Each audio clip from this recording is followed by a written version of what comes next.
میری والدہ کا جنوری میں انتقال ہوا تھا، ہم ان کے لیے کیا کیا صدقہ جاریہ کر سکتے ہیں؟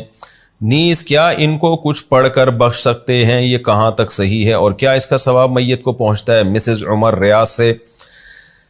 قرآن کی تلاوت وغیرہ پڑھ کے میت کو ثواب پہنچانا، جس کو ایصال ثواب کہتے ہیں، اس میں یہ اختلافی مسئلہ ہے۔ احناف کے ہاں یہ جائز ہے، بعض فقہا اس کی حقیقت کے قائل نہیں ہیں۔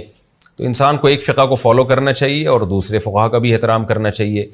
اس کے دلائل کیا ہیں احناف کے، وہ میں کئی بار مسائل میں ریکارڈ کروا چکا ہوں، مضبوط دلائل ہیں۔